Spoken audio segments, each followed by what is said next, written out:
bring us all into the introduction on this. But again, good morning or afternoon, everybody. Thank you so much for being here with us today.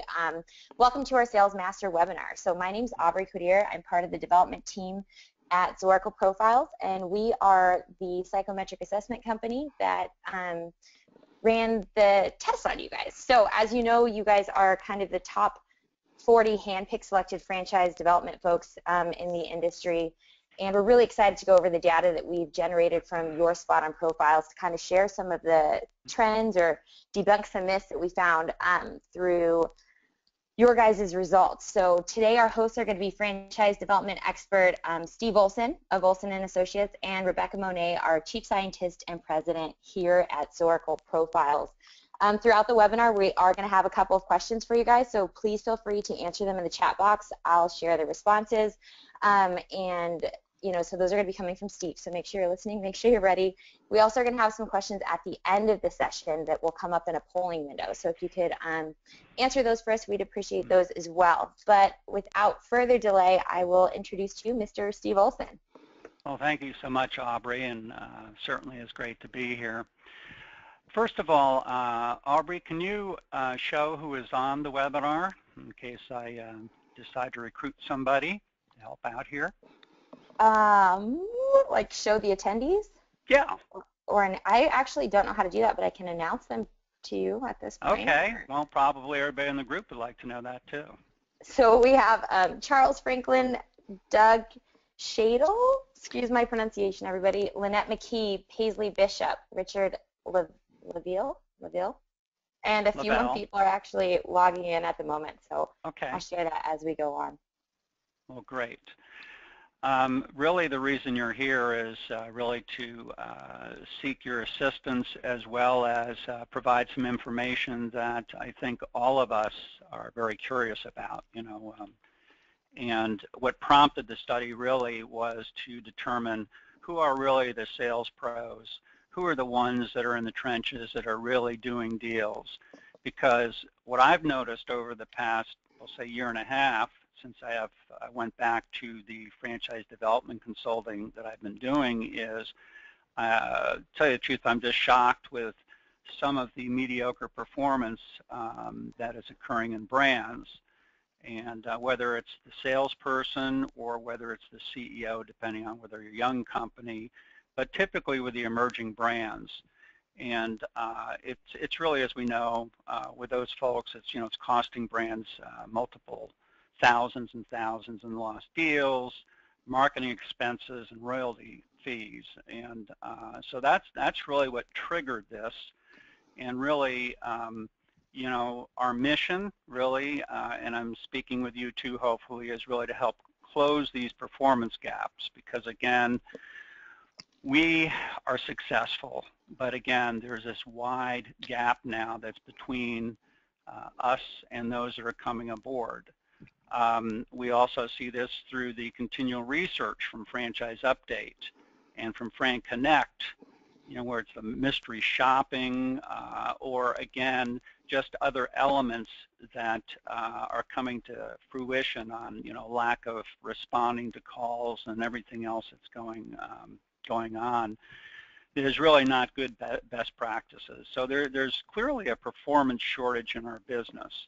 And I think before we get going I want to make sure the polling is going to work properly. So if each of you could, just as a test, I'm going to give you a question, so just go ahead and submit your answers. The first one is, which do you prefer, red wine, white wine, or no wine?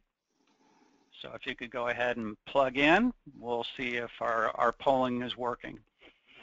And I'm sure you as sales pros probably enjoy a glass once in a while. So, and Aubrey, if you could let me know when we see what the results are, that would be great, which will indicate if we're working properly here. Looks like we're leaning towards the red. We have a few people on the phone that are also not in the webinar that are unable to respond, but it looks like we're leaning red. We're leaning red here. We're leaning red. I vote for all, so. Yeah. the one we have to, if somebody says no, they're probably the ones that we need to speak with. Anyway, and one of the things in coming up with this research was really, from the standpoint of having somebody to be authority, really to understand the traits, characteristics, the value systems, the skill sets of, what really makes up a great sales pro. And for each one of us that has taken that, there's been some very enlightening and some very curious results that have come out of that. And so really, it was taking a look at, who are the best and brightest. And you can see we took a total count of 45 top performing sales pros. As a group, you've sold for hundreds of franchise companies, recruited over 15,000 franchisees, completed personal surveys, which I really appreciate, Rebecca and I do, with 2 assessments, the Zoracle 8-module SpotOn profile and an emotional and social intelligence assessment. And just so you know, Rebecca Monet has conducted over 80,000 of these assessments through the years with an 87% validity factor, and this is specifically in the franchise space. So here you can see who your cohorts are that are joining in with us and good enough to participate. Now, I think that really when we take a look at this first slide, not knowing who I was asking to participate, we can move forward on that slide. All right. Great. What was really interesting is that 53 is really the average age of sales professionals in our space. Now, when we take a look at that, that's, to me, is unbelievable when you see that it's that, and when it shows is there's this gap of true pros, because again, we're looking at higher ages, and certainly there's some reasons I probably share with many of you. The Gen X's and the Gen Y's, a different group, that from us, the way we grew up, and the experiences we had in sales, et cetera, and just in communication and connecting with individuals is much different than that lower group. 97% of you are married. There's only one of you in this room that is single. Now, that's a head scratcher, and none of us really know why that is, but it does make us think, maybe it's we need a support person behind us, whether it's a husband or a wife, but that's just something that was very curious in the demographics when you filled out that portion. As we know, recruiting franchisees is counterintuitive. That's really where I think the challenge is, really because, as we know, it's a different type of recruitment. It's a different type of selling. It's not products. It's really working with individuals in helping them decide what they're going to do moving forward in their lives, and it is not selling a product. So a lot of salespeople, as we know, are getting are failing when they try to come into the space. In fact, with the research, even you in this room, when you've hired, 50% of them are not doing what they should be doing and are below par. Also, you take that counterintuitive element, and we see, again, combined, the buyers really don't know how to buy a business. They certainly know how to buy cars and homes and everything like this. But this investigation process, they can't simply say, yes, I want to buy into Molly Maid, or I want to buy, one of the food concepts. No, they may not qualify. Next slide, please. So the point is, we simply just can't afford sales mediocrity, and that's the state we are currently in. So let's go to the next slide. And one of the things we did to peel the onion a little bit more and to drill deep was to take a look at what are the attributes, not only of what is the DNA of a sales pro, but are there differences depending on what types of brands and what categories we are representing? So whether it's retail versus non-retail, food versus service, or that environment of multi-unit operators versus selling single units. So let's address a few of the things you guys have in common. And Steve, I want to backtrack just a little bit to something you said that was pretty powerful about this counterintuitive sales process, which is really more of a recruiting process, and why you guys are so incredible at what you do, in part because you embrace that it is different. The sale requires incredible amount of authenticity on your part to create safety for that prospective franchisee. This is a life decision. This is not buying a house, buying a car, as Steve had put out. So one of the things you guys do unbelievably well is create that safety for your prospective franchisee through 1,000 different ways. One of the most important of which is a complete transparency and authenticity where that prospective franchisee perceives you and therefore your companies that you represent as safe, that they can go through this process because they trust you. Another thing that you have in common is a very high degree of self-motivation. In fact, when we took the self-motivation markers and your scores, on average, you guys scored higher than even the top performing franchisees. In other words, it takes more get up and get going and motivate yourself, an internal drive to sell franchises than it does to run a franchise. So this, I thought this number was very interesting of the amount of just personal drive each of you have to get up and do what needs to be done, no matter what the setbacks, no matter the obstacles that you have to go through. Another thing that you guys had in common, and this was wildly high score, was a social intelligence marker that had to do with social awareness. In other words, you guys understand the powers to be and who the big baboon is in the room. You know when you're dealing with someone who can buy a franchise and deal with that.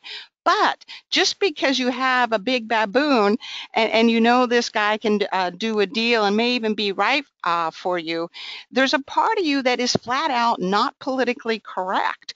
You're calling a spade when it needs to be called that. You're telling the truth when it needs to be told. You're reining things in as you need to rein those things in. So you're going kind of like a salmon upstream where you're willing to be not politically correct, and you're taking charge of that process. And Steve, you had some thoughts that this non-political correctness was not just between the prospective franchisee and our superstar sales guys, but it's also, they're not necessarily, sales guys aren't necessarily politically correct even in their corporate offices with their fellow employees. Is that correct?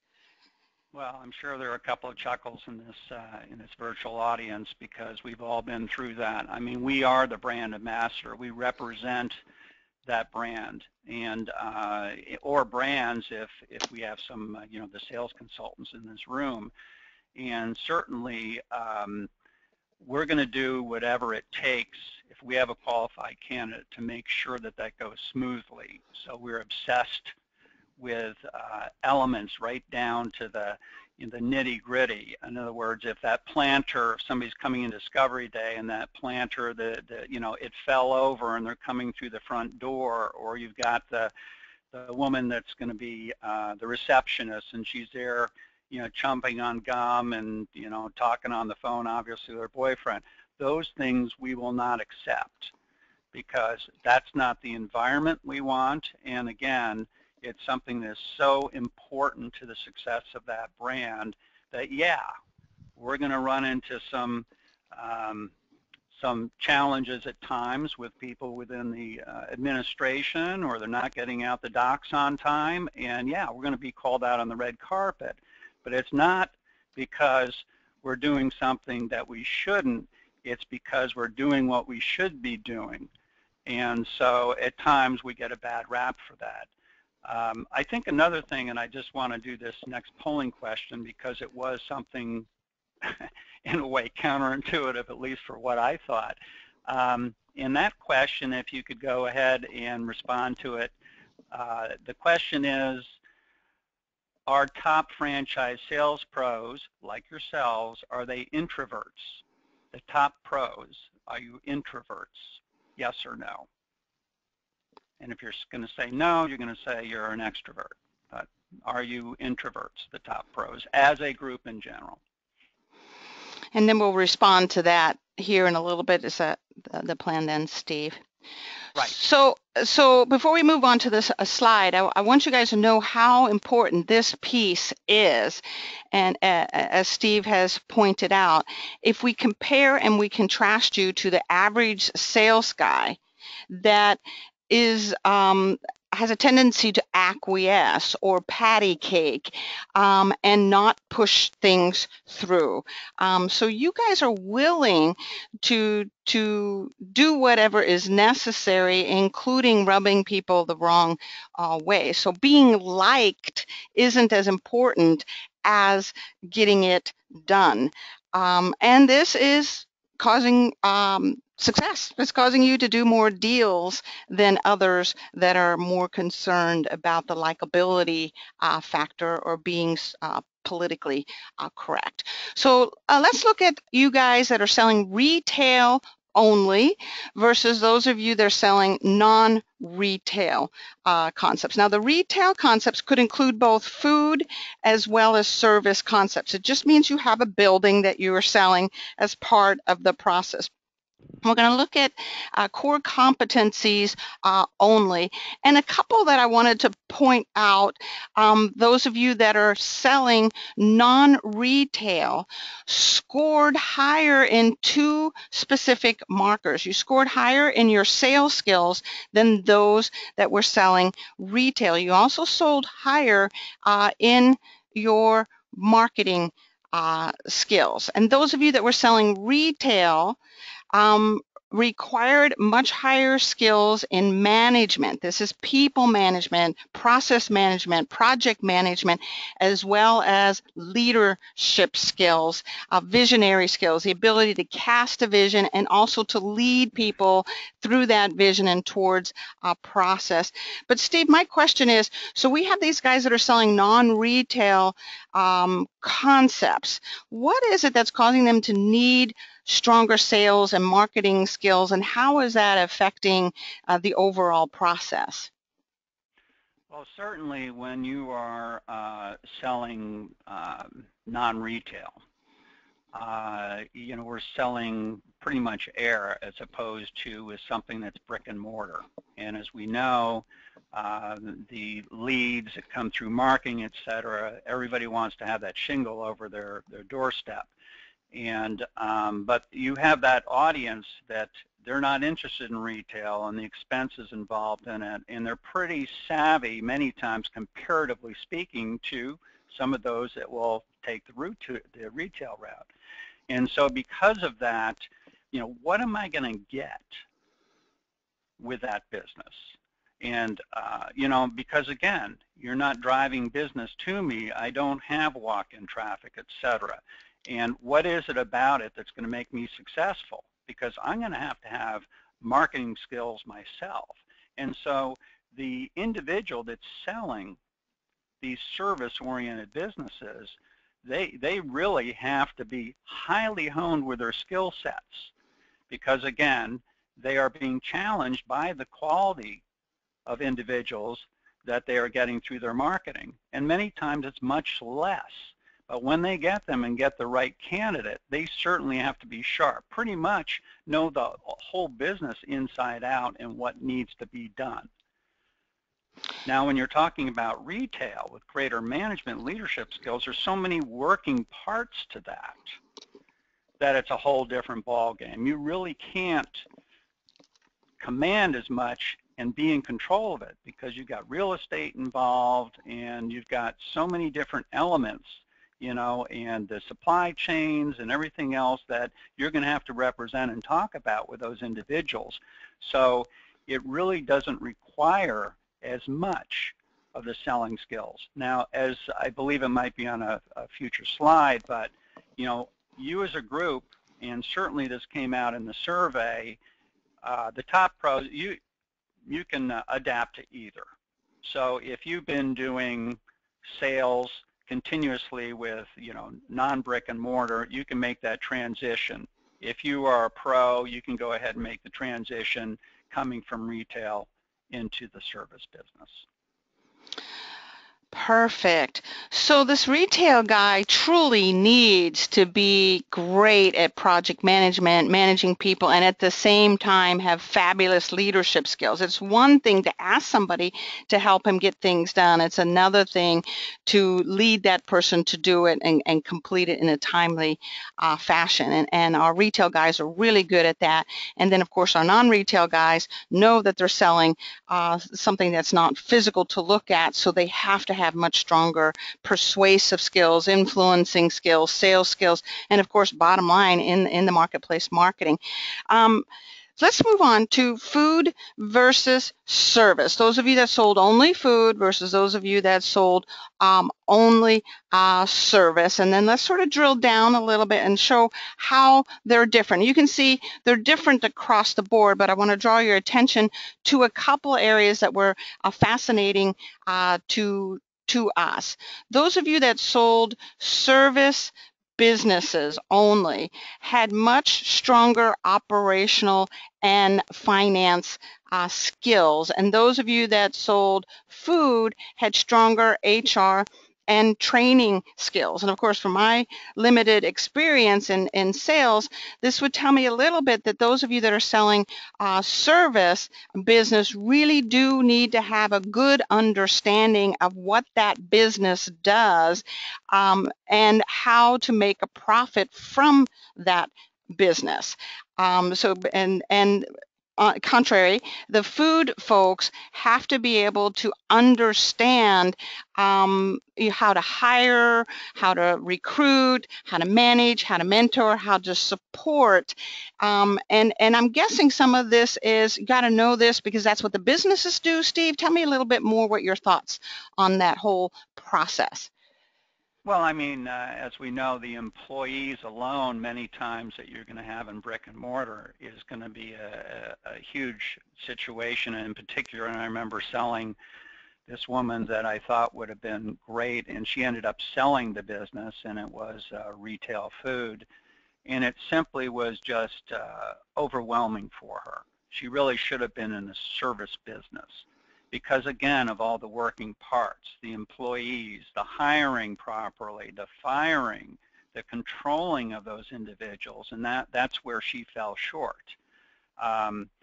So I learned a lesson from that because, again, looking at her profile, went back and looked at it, and it did show in the assessment that there was going to be a weakness in those areas. Marvelous at sales, and probably should have been in a sales-oriented franchise.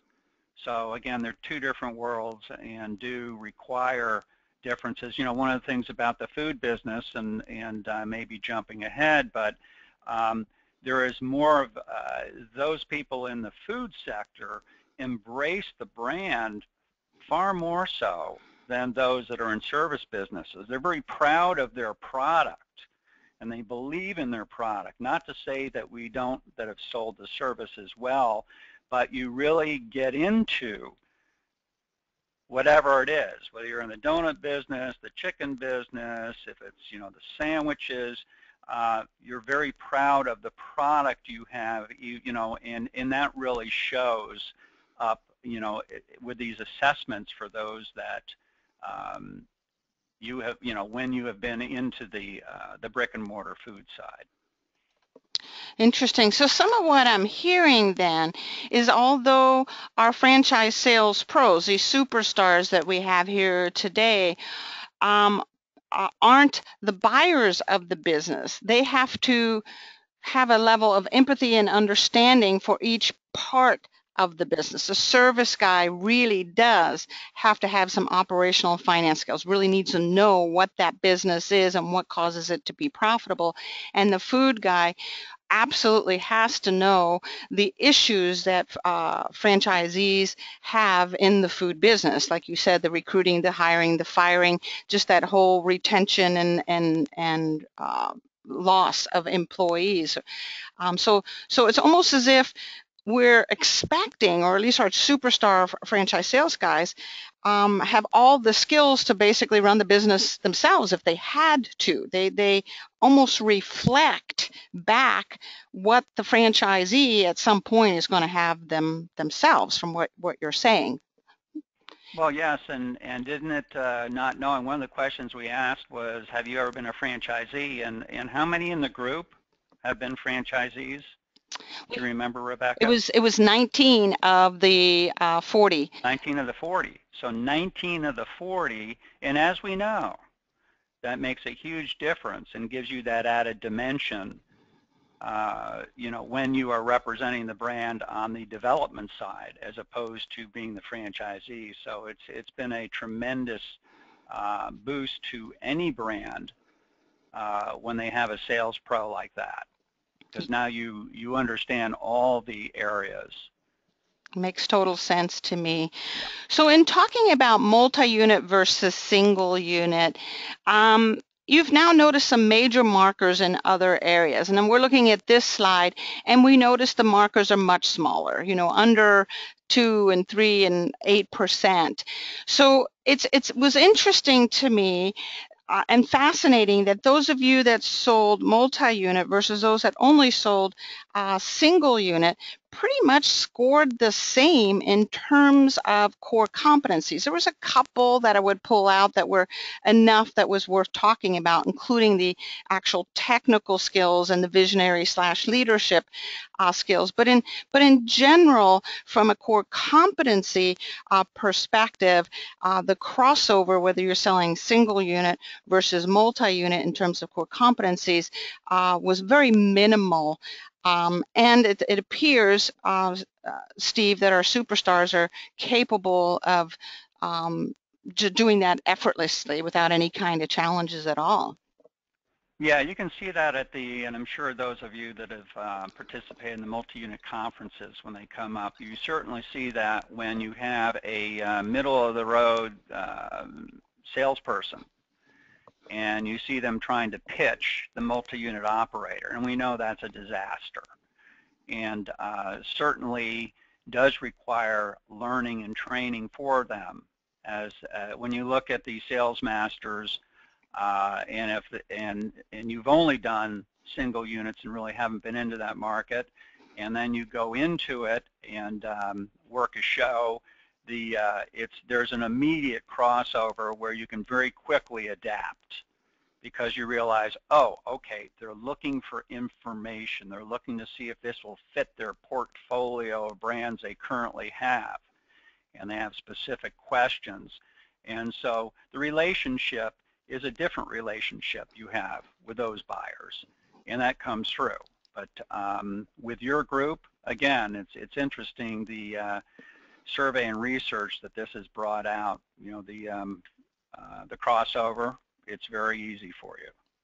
And yet with our average performers, it's not. I mean, they don't even see the opportunity. They're not able to grasp, I can move this guy from talking about a single unit to a bigger territory, even maybe being a multi-unit operator or regional developer. They're not grasping that. But our superstars naturally shift gears and do, you know, are able to do either way without missing a beat. Mm-hmm.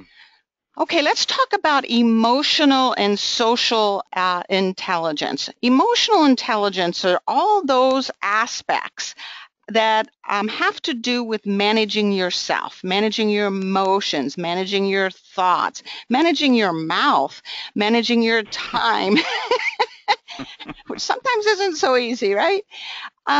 So the emotional intelligence has to do with being able to to manage all of that and do what is necessary in the day-to-day without any errors or challenges or taking things personally, but you're able to sort of manage all of those pieces.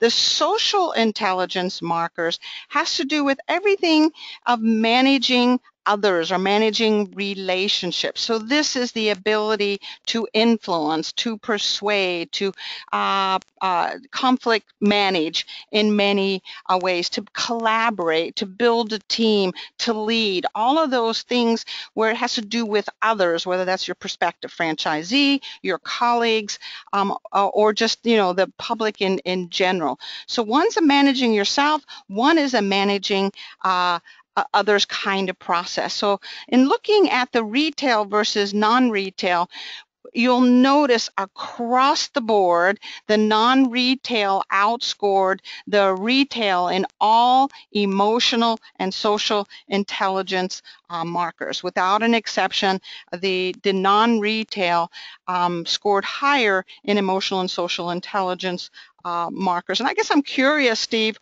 why? Why would selling non-retail require excellent emotional and social intelligence skills? That's a great question, and it's kind of a head scratcher for myself as well. But when we're talking about the emotional and social intelligence, and the difference, the variation there, I think it really goes to the fact that you are dealing with a higher caliber, many times, individual when you're talking about non-retail only. And so because of that, you really have to be closer to, you have to, again, you talked about the credibility, the confidence, the trust that you have to establish with that individual, because they're going to also have many more questions and many more objections many times, because again, it isn't the brand on Main Street, it's something they can touch, feel, taste, as opposed to, again, being with somebody that's going to go out and mow lawns or whatever, or some of the other things that are required. And so they know how to build. It's kind of like a Sears guy. I asked him at one point, and he owned 2 or 3 states, and he was in the carpet cleaning business. Very, very sharp. And the sales guy from Sears that had brought him aboard was just terrific in this area that we're talking about, emotional and social intelligence. Again,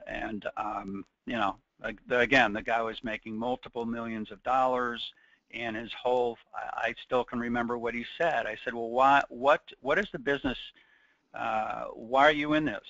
And he said, I really don't. Do you think I like the fact that I'm in the business that cleans carpets?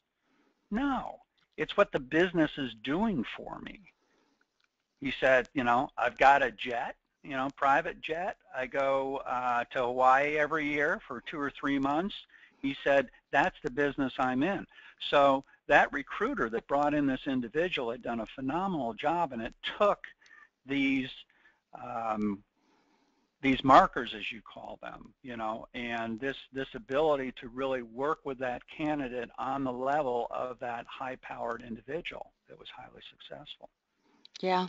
The emotional and social intelligence markers, for those of you that are interested to study, there is a direct correlation. 1 or 2 points, one direction or another, will dramatically change the finances of a prospective franchisee. The inability to manage your emotions in a difficult situation, whether it was with a client or an employee, can totally change how you do that business and how effective you're going to be. So of all the markers from a financial perspective, these individual markers have the greatest influence financially on a franchisee. And it appears also on you as as franchise sales guys, because these numbers, I want you to see these numbers as a whole. You know, I look at these every single day. These are high numbers. You guys are outscoring in most of the categories, again, what superstar franchise sales guys. So what's expected from you is more than what's even expected from successful franchisees. So you're always just sort of one notch ahead, acting as role models in many ways to franchisees. So let's look at the food versus service numbers and see what a handful of the differences there were. The area that was most notable to me, Steve, was the area where the service guy, the guy that's selling only service, needs even more self-motivation, even more relationship management skills, even more leadership skills than those that are selling food concepts. And I know you dealt with this a little bit already, but I wondered if there's anything else you wanted to suggest. Why would a guy that's selling service only have to constantly be even more motivated than the other groups and have even more relationship management skills than anyone else? Well, I think I covered that pretty well, but you know, the way I looked at it, and I've sold a lot of service businesses like many of you have, and you know, there isn't any sex appeal, number one, and those that go to and decide on a service business, many times they buy it by default. After they realize what they really want is a service business, they can make more money, in many, many instances over the, you know, the brick and mortar, that's for sure. It is a simpler type of business. And because of that, you know, again, it's who you're dealing with. And because of that, you're going to need higher self-motivation, leadership, and relationship management skills to truly bring in those that are fit and qualified to be in that business, because they're going to pull you out on the red carpet.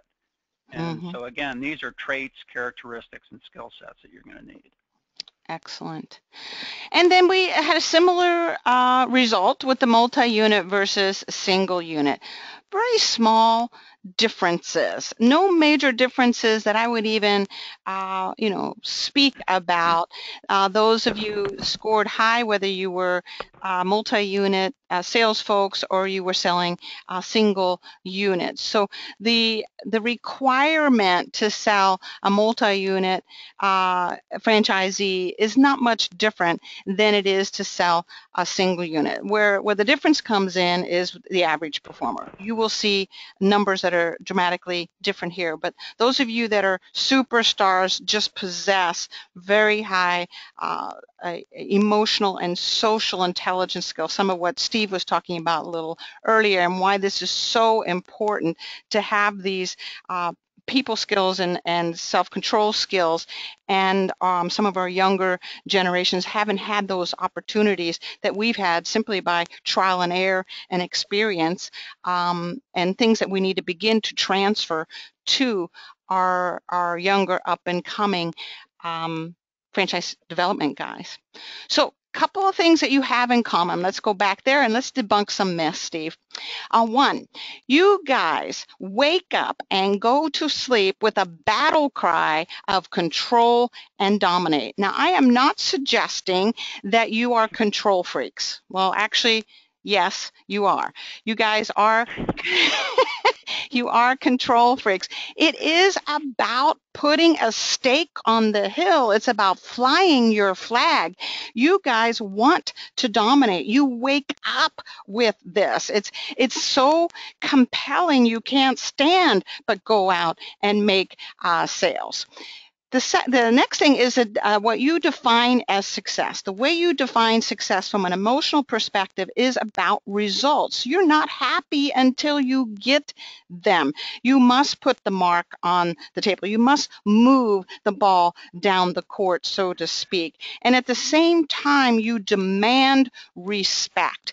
And if you don't get it, it can cause some challenges between you and others. You've earned it. You've done what others haven't been able to do. So your idea of success is when you're putting numbers on the board and when you are being respected, and heaven forbid we don't. Your prime directive is this place of personal power. You create your own reality kind of place. So it's not, I'm not at the whim of the world. You control your own destiny. So it's all about personal power for you. And you're driven by this desire to grow, this desire to have success, and to be the best, to be unique. But what softens that, there is a tender underbelly to you guys, and we're going to address a little bit this later, but and that's this side of you that wants to have an impact. You're not just doing this for the dollars. You truly do want to have an impact and make a difference in the lives of your prospective franchisees. Steve, I'm going to go on to myths unless you wanted to contribute a little bit to that other thought. No, let's move forward. All righty. So let's talk about some myths. And Steve asked you a question a little bit earlier about do you consider yourself an introvert? And most of you, from the looks of it, reported no, you consider yourself extroverts with one or two exceptions. So this is a logical fallacy that to be successful in sales requires someone to be sociable and extroverted. What we found with the U Top 40 was that that's not so. In fact, you guys lean ever so slightly towards the introvert side. You aren't crazy, bodacious, outgoing. As a whole, some of you are, don't get me wrong, but you are actually slightly introverted. And what appears to be making that work is an introvert from the perspective of a franchisee is perceived as more authentic, more trustworthy versus someone who's a true, extrovert or promoter or influencer in any way. So this just slight introversion that you have is allowing you to slow down and come across as trustworthy, authentic, transparent, and allowing folks to move through the process. And the number one thing always, of course, is that we have to have that prospective franchisee be safe through that process. So any thoughts on that, Steve? Yeah, I'd like to add to this. It was interesting. A couple weeks after we saw this discovery, which again in itself you go, wow, that doesn't make sense. I happened to trip upon an article, and it was written by Alan Mayer, who's a sales expert, sales trainer, keynote speaker, and he ran the identical question in a survey he took and in some assessments. And this is what he comes out with. He says, the truth, introverts excel at sales. Both extroverts and introverts can be stellar salespeople. For better or for worse, the classic used car salesman is the epitome of the extroverted sales technique. Introverts take a more gentle approach, listen deeply to the customer's concerns, internalize the customer's needs, and immediately start problem solving in their heads. Then they take the time to build a trust relationship with the customer, and whether they make the sale or not, which they usually do because of this relationship, the customer walks away thinking, gosh, this person really cares about me. So yes, many of us like to be on stage, but when it comes down to working with a candidate that we really believe in, we're going to go ahead and really, again, we want to make that individual successful. We are going to really, it's all about them, as we know. It's not about us. It's about the opportunity and what it will do for them. So when you think it through, then it becomes more of, aha, I understand what this means.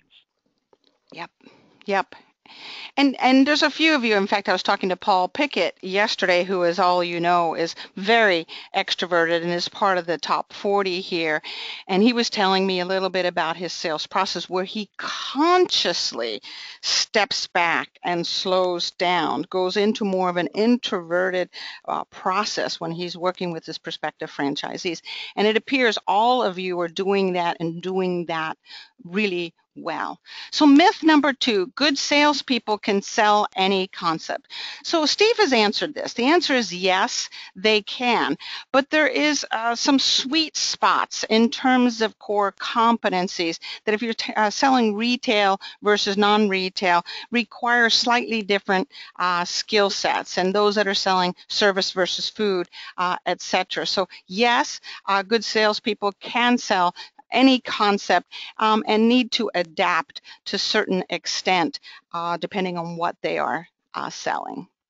Right. Yeah, and the great person, this group, yes, we certainly can do that. And so this is that group that we've addressed on the front end. How do we bring them up so that they can be successful in helping brands grow? Right. And it does require more than just sales skills, as we saw. It required, relationship management skills and technical skills and ops skills. And these are things that you guys possess that we want to make sure that our next generation of folks get. So myth number 3, good salespeople are only interested in their commission.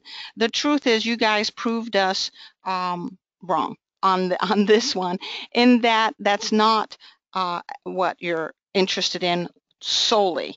What is more important is the desire to be the best, to be in control, and truly make a difference. Now, our average sales guys, are more interested in that commission, but you guys that are the superstars have this other tender underbelly side that is really at a heart level concerned about fit and concerned about the success of the franchisee and committed to the franchisor to do what is right and best by both parties. Yeah, and what happens with this group is, as we know, it's really making sure that you're choosing, which you do, the right brand to be with. Otherwise, you're going to leave, because if the leadership is really strong and the products and services are very, very good, then the money will come. So that's what we're really talking about here. So the commission, it's going to be there, but you have to really select and feel comfortable with the brand you're going to be with. Steve, would you do me a favor? Will you address this? We invented collaboration, because in our beginning of our conversation, when we started this research, you brought this up to me, and I didn't fully understand what you meant, that franchise development guys invented collaboration, but it was a marker that showed up again and again and again. Could you talk to that and what your thoughts are on that? Well, before the Great Recession, we were always getting hammered in sales. Because again, you're going in and talking with the real estate guy, and he doesn't have time for you, and you really wanted to go over and talk with the marketing people, and we've all had that happen, where you go, oh my Lord, I didn't realize you got that phenomenal promotion. It was so successful. Why didn't you let me know? Because I would put that into my presentation, and they would say, oh well, hey, just, that's what we do. We don't need to share with you back and forth.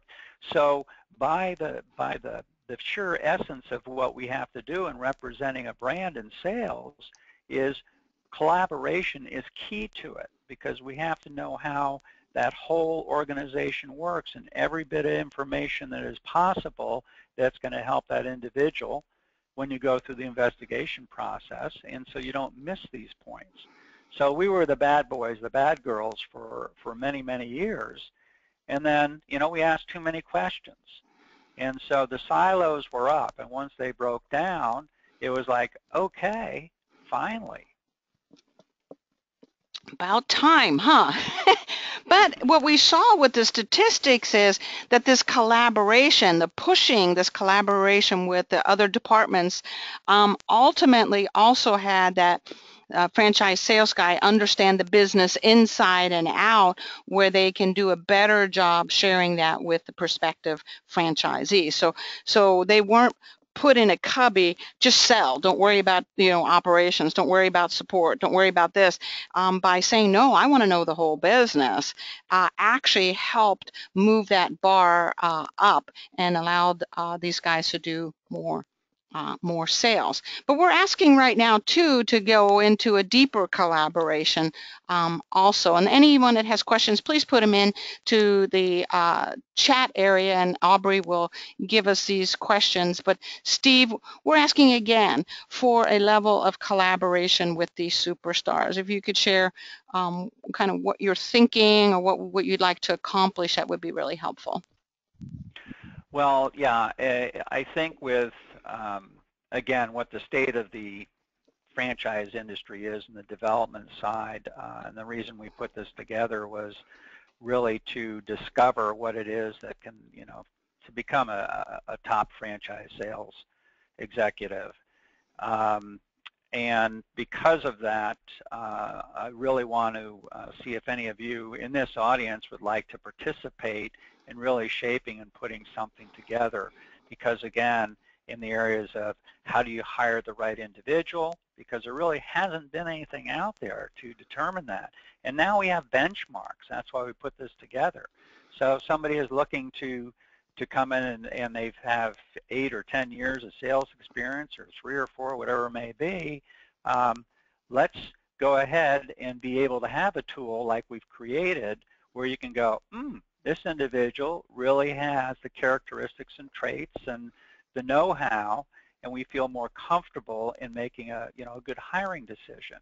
And also for the ongoing training, because we know each one of us is motivated differently. So in those sales meetings, on having a better understanding of our current sales teams, when we have that, it's going to be extremely helpful and extremely valuable, because again, we will know how to deal with them to take them from level A up to level A+. And again, providing the tools and everything to get them to grow. So be appreciated, and please, any of you that would like to participate and volunteer from our last webinar, we got about 6, 7, 8 people, and it won't be, you don't have to waste, or you're not going to have to take a lot of time to do this. I'll just be sending periodically some emails out with just your opinions, so you can check off the boxes or whatever. But that's the mission here, is really, again, to help the franchising industry move forward, and in particular getting better trained and better individuals into the systems to represent the brands. Excellent. So Aubrey, questions? Right, so I just really quick, Lynette had her hand up. I don't know if she has a question, if she wants to type that in, or I can open it up. But really quickly, Richard brought up a good point earlier, and it was kind of what you guys were talking about, and I didn't want to interrupt, but he mentioned about how with branded concepts, and Steve, you've mentioned this to me, especially when I was kind of super baby in the whole franchising world, but with branded concepts, they're sold to candidates that have attachments to brands, whereas the more experienced kind of salespeople have to come in for the under-the-radar concepts where there's no emotional attachment, and so you need to be a better qualified recruiter. So I just thought that was a really good point. And then we, have some people offering to help. So let me see what else we have going on. Do you guys want to add anything to that about the brands, branding, and the different sales types? So if you could repeat the question again. So I guess Aubrey. it was, sorry, I'm making things confusing sometimes, but Richard brought up that no branded concepts typically sell to candidates that have an attachment to a brand, but under the radar concepts have no emotional attachment and therefore need a more qualified recruiter. And that's what I was saying, Steve, you mentioned that to me a long time ago, but yeah, and it's if you're an emerging brand or a no-name brand, and you've got a good quality program, then If you have the budget for it, you can get some highly skilled individuals, either that, whether it's hiring or, again, outsourcing, because, again, there's some great individuals. Certainly Doug Shadle is one, and we have Lynette in the audience and a few others that certainly can, again, work with those brands to bring them up to the point where, because again, they've got a good opportunity to get them off and running and get the numbers of franchisees coming in that are qualified. Right. But it's a longer process. Yeah, definitely a longer process, but it's so true. We get attached to either the brand or the product that brand has, and we get lured in by that, and a prospective franchisee is in large part already convinced that's what they want, where if it's a concept that doesn't have that same lure, it certainly does require someone with different skills to move that person from not recognizing a brand, not even interested in whatever that product or service might be, and show them a business opportunity, a way to grow their businesses. So I wanted to point out. In there, excuse me, I just want to point this out, that you're going for, you need to, as everybody in this room knows, go for a different candidate. It's the early adopter. I want to be the first one in. And so the types of individuals you're looking for are going to be different than those that are looking for the logo brands. Right. So I wanted to point out, guys, that much of this results will be available in some upcoming white papers. So if it's something you're interested in, let us know. We'll make sure we get you this data. What we covered today was just two areas, core competencies and EQ and SQ, and even those not that in depth. Steve and I also looked at the cultures of your company and how that's affecting the sales. We looked at the stage of growth of the franchise organizations that you're working with and how that's affecting performance. Obviously early stage franchise systems requiring a different kind of sales guy that can craft an image of what the future is like, and as Steve mentioned, bring in those early adopters, and versus those of you that are working in more massive organizations and dealing with prospective franchisees is a little different. They are requiring a whole nother set of skill sets, especially some good vetting skill sets that you need to have. So if you're interested in that, really quick. I'm sorry, Aubrey, go ahead. Sorry, that was a question that just came in about with the tool, could it be used for training franchise development folks or even vetting them in the future, which is kind of what you were talking about. But sorry, I just wanted to jump in on that. Well, and that's some of your goals, Steve, correct, is to be able to use the tool to vet, is this guy or gal that says he wants to go into franchise sales really a good fit in your organization, and is he going to be able to fill those big shoes that you are expecting him to fill? In fact, I'm working with somebody right now. It's a brand that they realize that it is the wrong fit, and so we'll be using this tool to benchmark, in the hiring practice there. So when candidates come in, we'll use that in addition to just traditional ways of vetting. Excellent. The other thing is, Rebecca, please remember to, provide your offer in the event that somebody wants to have a personal assessment, to go ahead and go through the tools that the assessment that you had provided to them. Okay, perfect. And you're going to get a poll at the end. Aubrey will wrap this up. Two questions, one of which is just as what Steve had suggested. Those of you that want me to review your assessment in detail with you, where we're looking at some of these values factors, cultural factors, stages of growth factors, sales style factors, etc. You just schedule an appointment with us and we'll review those. And a couple of you have already put in to the text chat that you would be interested in helping us with crafting, some training or some support or some ways to help this next group of franchise sales guys to take what we've learned from you and pass it on to the next group in a way that's replicable. So you're going to have those 2 questions at the end, and we'll make sure to reach out to you and take it to the next step. Beautiful. So I think that is it. If there's nothing else, everybody, like she said, the poll questions at the end, we really appreciate your time and contributing to this big research, because it is pretty groundbreaking stuff, and it's always nice to have a benchmark to know where we want to look at to get the most successful people into any system for any reason. So thank you again for your time. We hope to hear from you all soon. Right? Thanks, Aubrey. Thanks, Steve. Thank you. Thanks, team. Have a good day.